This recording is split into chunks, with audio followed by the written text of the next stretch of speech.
Hello, my name is Mohammed, and today I'm going to introduce you to this bathroom, and I'm going to talk about some different components I installed and how I installed them. I'm going to talk about the cost and different information. So let's begin by the downlights. Those downlights cost about $30 to $50 each, and they draw about 7 watts each, and total about 14. And they are controlled by this dimmer. And as you can see, the brightness can be turned down and up by the dimmer, and you can turn it off and on. And this dimmer costs about 30 to 50, depends which model you get and the color, $30 to $50. And how I install this downlights in the ceiling is first you have to get downlight cases, and you have to mount them between the studs. And they have to be mounted flush with the ceiling. And then after the carpenter had installed the top ceiling, you can come back and drill holes to mount it. But before you even start, you have to do something very important, which is planning and measuring where the downlights are going to be installed. And you have to draw and note the distance between the downlight cases, so you can find where to drill after the ceiling is mounted. And after you have mounted the cases, you have to run some special cable named TP90, because the cable has to resist heat up to 90 degrees, because the downlight radiate heat, so the cable don't melt. And this special occasion I'm mounted two, so I have to connect them in parallel. And if you come around here, you see K-tube. The K-tube runs from one case to another in parallel, and then I connect the normal PR cable to the dimmer. And from the dimmer you have to provide the dimmer with electricity. So I did that via another K-tube to the electrical panel. And then when you have run all the wires and secured the position of the downlight boxes, and drawn and measured where to drill afterwards, you can call the plumber or the person the carpenter have installed the ceiling. You can use your drawing and your notes to find where to drill. And it's very important to measure, it's called measure twice, cut once, to not cut wrong and have to call them again then. And it's very important to use safety goggles, because when you drill upwards, the elements that fall down from the material you cut can damage your eyes and such. That's because that is why you have to use safety goggles. Safety is priority, like they say, so it's very important to ensure your safety. And when you drill, you have to drill slowly and don't rush, because the drill can pop out and damage your ceiling. And you may, in some cases, you may break your hand if you drill too fast. So be careful, and after that you can easily just reach up and draw the TP cable you earlier installed, and connect the live and neutral wires to the dimmer controller, and push it to the side, and then you can easily just clip the dimmer in place without using any screws. After that, you can install a dimmer and connect the wires from the downlights to the dimmer, and some wires from the electricity panel to the dimmer to provide it with power. Those downlights use about 230 volts AC, and they only draw 7 watts as I said. And they are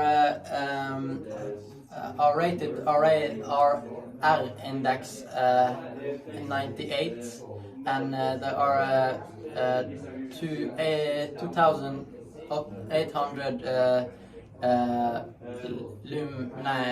lumens.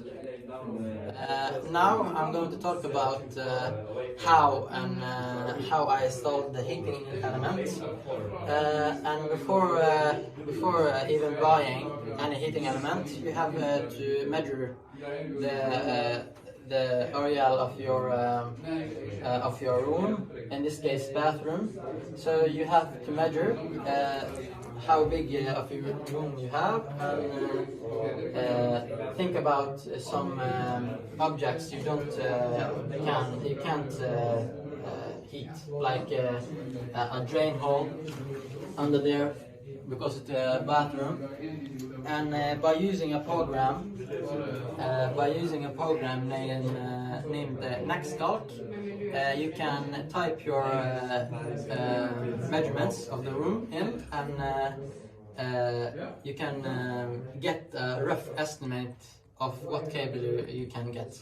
But you have to use a data sheet to find the estimate voltage you can use in different rooms. Like in bathrooms, there are different voltage and then living room. So in this case, we got about 700 watts, and in the box you can see it's written 700. That indicates 700 watts, and it is 17 watts per meter. And right away after you get the box, or you buy your heating element, you have to test its proofing or its claims by using a Maggar and test the claims of the box, and ensure that the heating cable are working and not cut any places or are shorted together. So then you have to get a thermostat to follow or control the heating element, and a sensor for the thermostat. As you can see here we have this thermostat. And this thermostat has a manual. If you scan this code with your phone, you get to a website with a manual that shows you how to operate the thermostat. You can program the thermostat by that manual as well.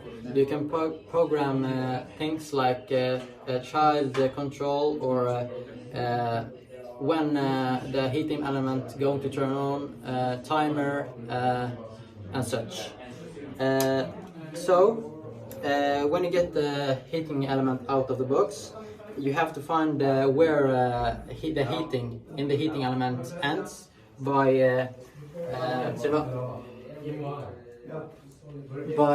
finding the arrow, and this arrow indicates where the heating of the heating elements ends, so you can safely put the rest in K-tube and connect it to the thermostat. And the thermostat is connected to the mains power, which is 230 volts as well. And then you have to connect a sensor, a floor sensor, and mount it to the thermostat as well. And the sensor is in this K-tube, and you have to ensure that no water or concrete afterwards don't get in it, so you have to tape the end. After you have done all of that, you have got a CC measurements from the program I talked about earlier, which is named Nextcalc, which is the provider of this heating element, and you get the CC measurement. In this case, it was about 12 centimeters, which says that there are 12 centimeters from the cable to the another. And when you start, you have to take 12 centimeters and take the half of it, so 6. And you have to think that there are 6 centimeters from the wall to the beginning of the cable. So if you measure from here, from the wall to the cable, there are 6 centimeters of the CC. But the rest of the cable has 12 CC centimeters. And then, before that, you have to lay some metal mesh to use zip ties and secure that the cable don't move. And with this work, you have to, like I said, safety is priority. Use some knee pads to not damage your knees, because it's hard work. And you use knee pads, and you try to go as a straight line as you can, and zip tie the cable down. To secure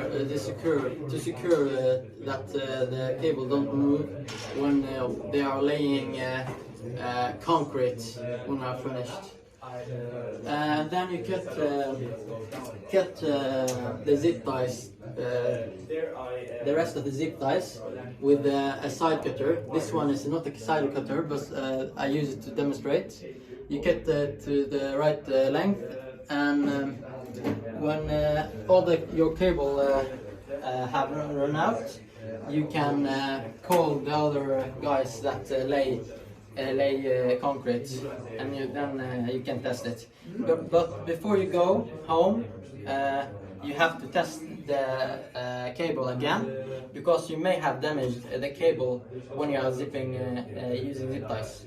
So you have to use a magger again and measure its effect to ensure you have not damaged the cable. So you don't have to take off the concrete and replace it.